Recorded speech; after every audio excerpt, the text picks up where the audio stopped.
All is relatively normal at Baker Street at the beginning of Sherlock Holmes' Crimes and Punishments. Watson is quietly reading away, and Sherlock Holmes is, of course, blindfolded, shooting a revolver at vases. So while I dodge whatever test Holmes is performing, let me introduce to you Sherlock Holmes' Crimes and Punishments, the new Sherlock Holmes game from Frogwares and Focus Home Interactive, coming at the end of September for PS4, Xbox One, PS3, Xbox 360, and PC.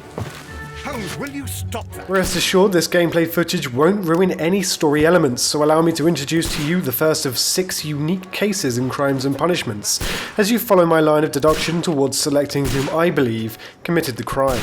Stop, Holmes! Is that you, Watson? Yes, of course it is. And you almost killed me. Nonsense. I was aiming for the vases. Blindfolded? Watson, quiet please. I'm trying to concentrate.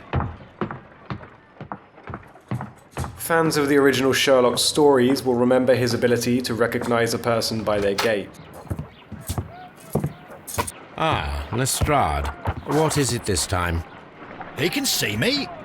Well, here it is, and it's a good one, Mr. Holmes. A gentleman by the name of Peter Carey. Holmes begrudgingly endures a back and forth with Lestrade, hearing the details of the case. So let's now take a look at the richly detailed Baker Street apartment before heading to Holmes' seldom used bedroom to pick up the appropriate dress for the case. No costumes for the moment, at least not yet. Holmes' wardrobe holds all the secrets to his disguises, but we're looking for a casual suit in this case. Once we've picked the suit, it's off to the crime scene. Dressing up plays an integral role in Holmes' success, enabling you to interact with characters who will respond to your attire, either by prompting them or having them approach you.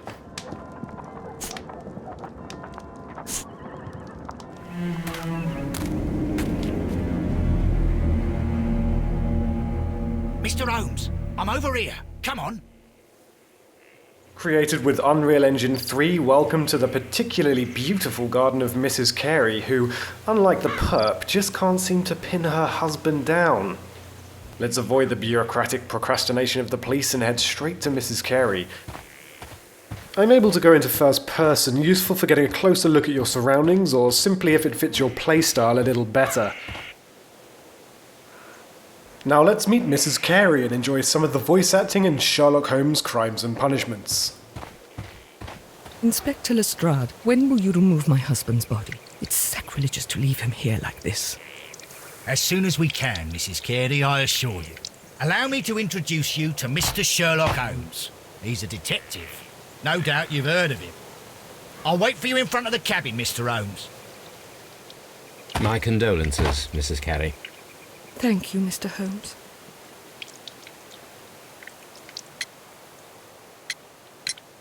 Madam, can you tell me if you saw or heard anything unusual upon the night of the murder?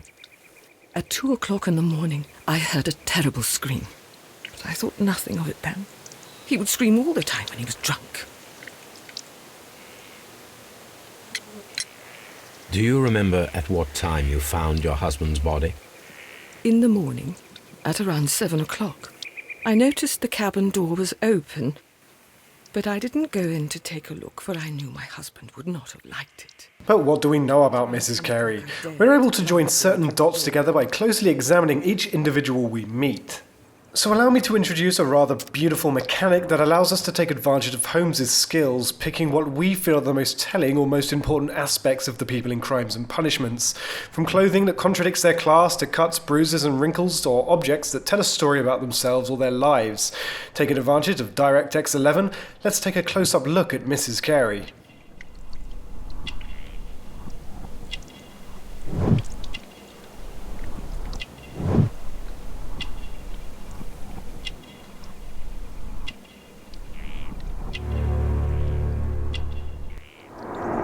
He was different, wasn't he, when you first met him upon your return from Plymouth?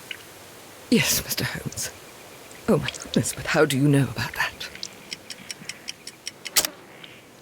At this point, Holmes begins to use some of the character details obtained through close examination of Carey, much to her surprise. However, this is no mere automatic process. It's up to you to pick the evidence that supports Holmes' claim via the aforementioned QTE. Maine is from Plymouth. I believe that you met Peter Carey as a young sailor there, and you married him soon afterwards. That is indeed what happened, Mr. Holmes. How extraordinary.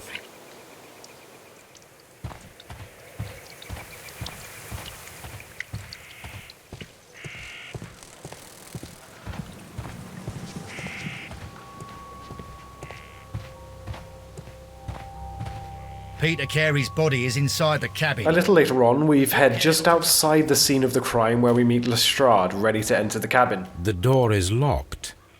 Wait just a moment, Mr. Holmes, and I'll open it. I locked it yesterday to ensure that no one should enter the cabin and tamper with the evidence. Ah, good thinking. Hello, hello, hello. What is it, Lestrade? It seems to me that someone has tried to force it, Mr. Holmes. Lestrade has discovered that somebody has tried to force the lock. We'll need to take a closer look. Pressing on the gamepad will illuminate the tiniest of details difficult to pick up on with the naked eye. Here, not only scratches, but fresh scratches, indicating that someone has tried to break in recently, perhaps to return to the scene of the crime, but perhaps not. You can switch in and out of this mode to your heart's I content. swear these scratches were not here yesterday. Our mysterious visitor came here last night. Well, he's not the man for the job. This lock is not a difficult one. Perhaps he did not have the right tool. With new evidence gained, let's head inside.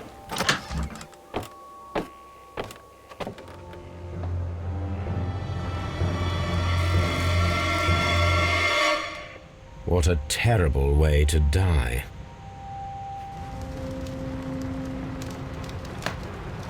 Peter Carey was impaled. Players will enjoy a richly detailed and dynamic look at the crime scenes in Crimes and Punishments, with razor-sharp textures on the consoles and PC. So let's take a look at the unfortunately hanging Peter Carey, and in great detail the objects around him. Yet he still looks quite strong.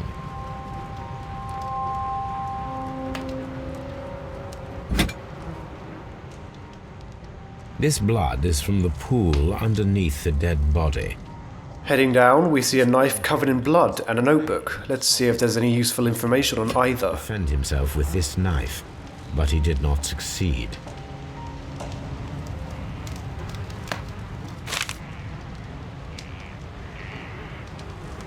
Examining objects with 360-degree manipulation and razor-sharp textures allows us to seek evidence all over something we find in the world.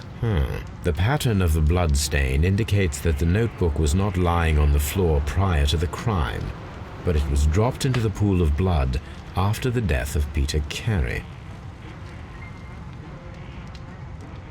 JHN are probably the initials of the owner of this notebook. Inside, a list of initials and numbers, but we've seen nothing so far that makes sense of this. But what? Once we're happy with our inspection of the body and everything immediately surrounding him, we need to take a good look at the cabin. Let's go into first person and get a brief overview of the types of things we'd like to look at and if there's anything immediately suspicious.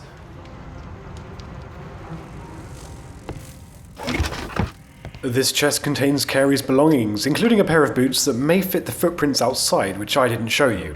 Give it a try yourselves. Interesting. Peter Carey's boots. They look to be a size 8.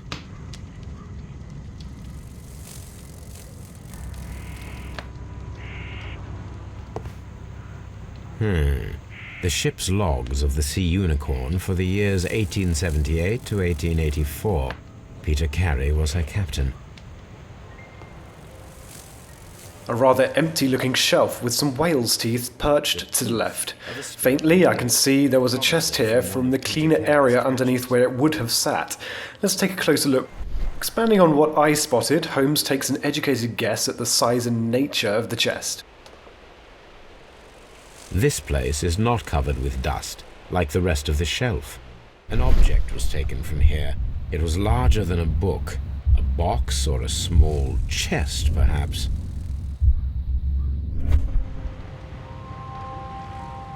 Someone drank from this glass recently. The initials PC have been crudely burned. A sailor's work. On the table, there's a pouch. Manipulating the object with the thumbsticks, I'm able to look inside and see that it's clearly a tobacco pouch. Holmes recognizes the scent, but to gain a clear picture, I have to arrange these shapes to form an image as part of the picture Holmes associates with the aroma. I won't show you how to do this, you'll have to solve it yourselves.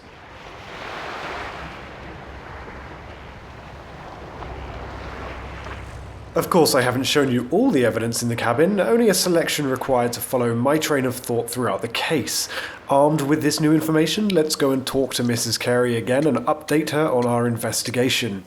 The garden is very large and well maintained. Do you employ someone to look after it? It is true, there is a lot of work, but my husband took care of it himself. Let's not spoil all the dialogue, but it does seem as though another man has been here, perhaps to tend to the garden.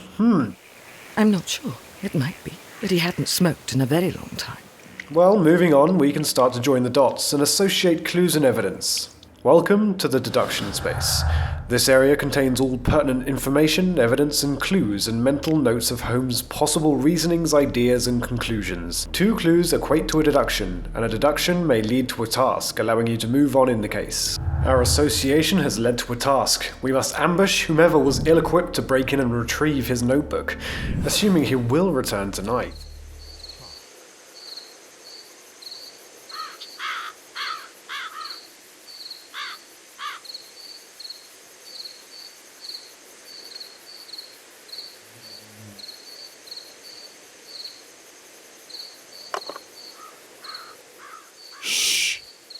Did you hear that?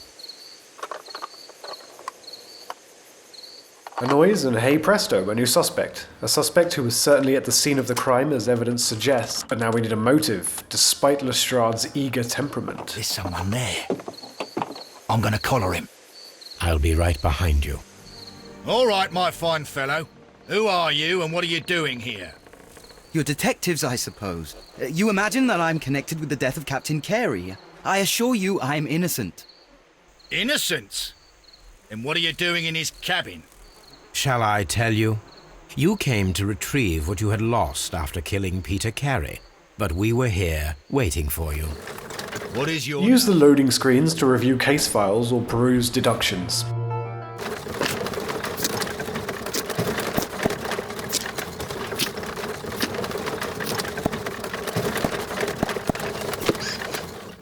We've reached Scotland Yard, the central hub for criminal evidence, interrogation, and, Holmes would argue, incompetence.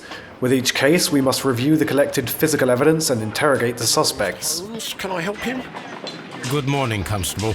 I would like to speak to the fellow who was arrested at Woodman's Lee last night. Ah, the young man. He's waiting in the interrogation room. You can go straight through. His belongings are held in the evidence room. Thank you.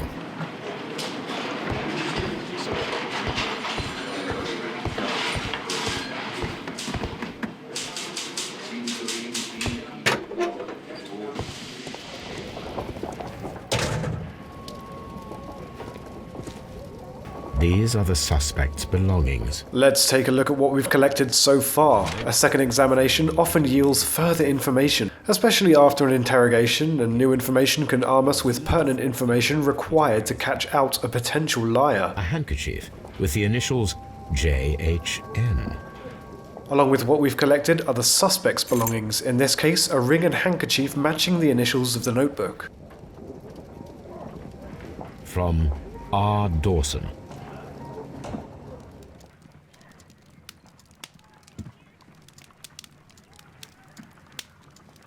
The name Dawson rings a bell to Holmes, so in lieu of the internet we'll have to reference Holmes' old newspapers in his private database at Baker Street.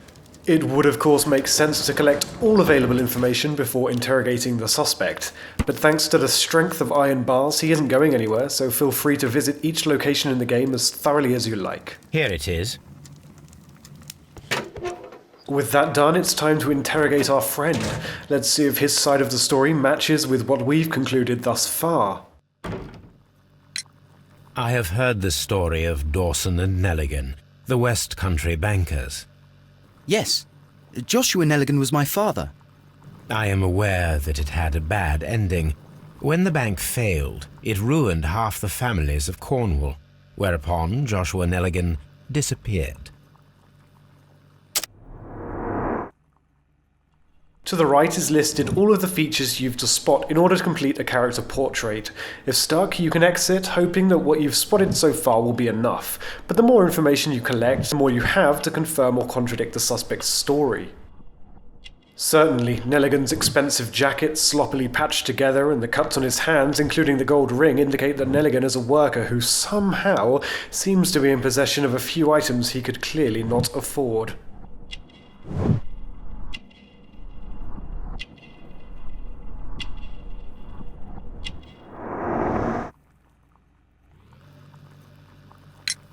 Does this notebook belong to you? Yes. But where did you find it? I did not know... I thought I'd lost it at the hotel. Developer Frogwares have painstakingly animated telling, emotive expressions on all of the characters in Crimes and Punishments, ensuring that, if lying, a suspect may leave a few telling signs, or if they're an especially good actor, may lead you down the wrong path. The sea knife was found near Carey's body. Tell me, Mr. Nelligan, did Mr. Carey try to defend himself or to attack you with it? I don't know. I didn't kill anyone. The police seized this valuable ring from you. Whose is it? I didn't steal it from anyone. It has always belonged to me.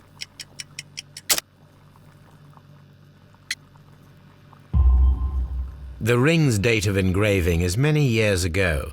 You would have been a child then, hardly in any position to receive such an item from a partner. Stubbornly, Nelligan is still claiming the ring as his own, but many items Nelligan owns cannot be his own since he is too young and can't afford them, and the jacket is evidence of this.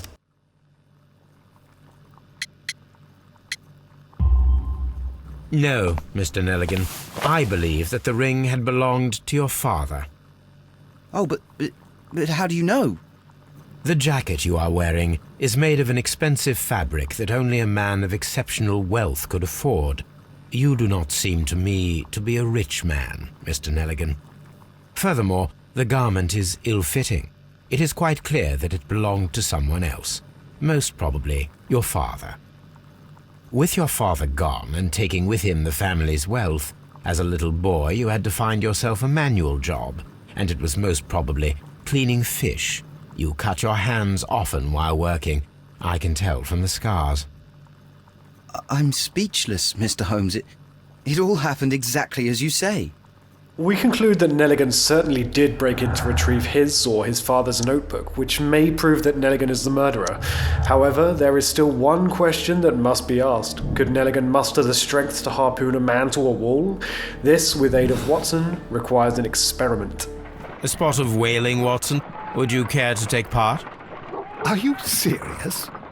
No, but we do need to clarify what happened on the night of Black Peter's murder. A reenactment, then?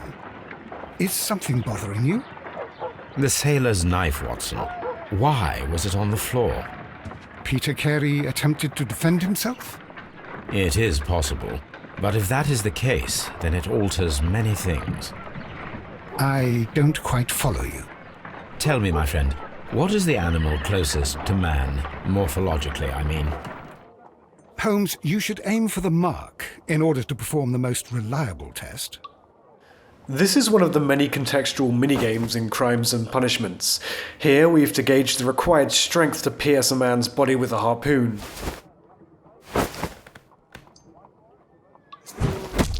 Holmes, you should try to aim better and throw as hard as you can. This is the best possible result that I could get. Do you see, Watson? Throwing a harpoon and pinning a man to a wall requires either exceptional strength and training or diabolical luck. Skipping ahead, upon completion we can either rule out or confirm that Nelligan was in fact capable of committing this crime. All right. Perhaps it was a lucky throw, but through Carey's association to Nelligan, isn't it possible that Nelligan picked up the required skills to get such a lucky shot?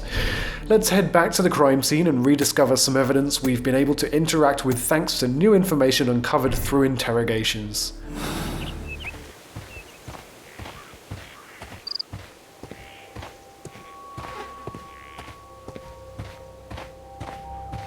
"1883. That's the one I need.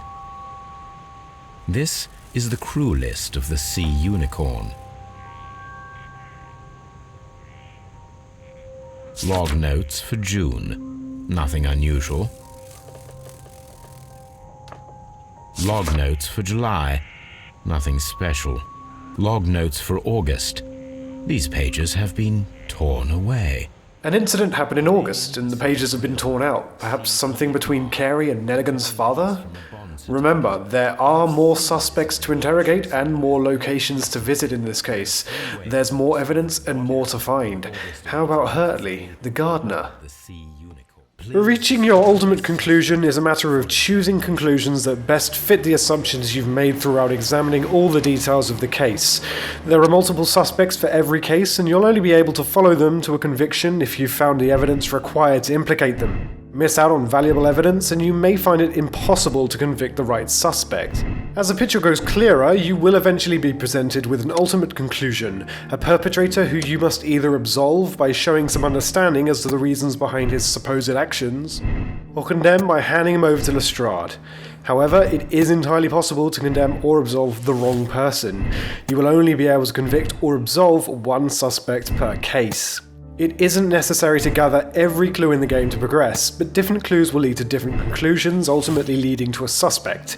If you don't gather all the clues in a case, you won't be able to achieve the highest detective score, and Holmes will face certain consequences. Once you've decided who to convict, you'll be required to make a moral choice based on what you've learned about the case and character. Condemn or absolve. Turn the bond certificates, and you threatened to call the police. Peter Carey was drunk. He drew his knife. In panic, you took the harpoon and made your lucky throw in self-defense. Put that in your report, Lestrade.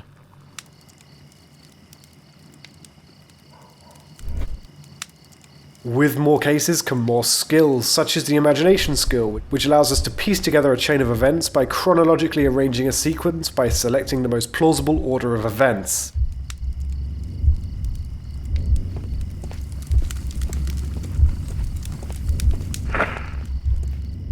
Judging the likelihood of the order is entirely up to you. Finally, we watch the sequence in full and Holmes gives his conclusion, the rewards of which can be reaped in the deduction space and used in interrogations. With 6 cases and appearances from some of the most memorable Sherlock Holmes characters, be sure to investigate Sherlock Holmes Crimes and Punishments when it releases at the end of September for PS4, Xbox One, PS3, Xbox 360 and PC. Thanks for watching. So Mr. Turner used a book to hide an object that he found on Kenneth Butler's body. The question is, what did he find?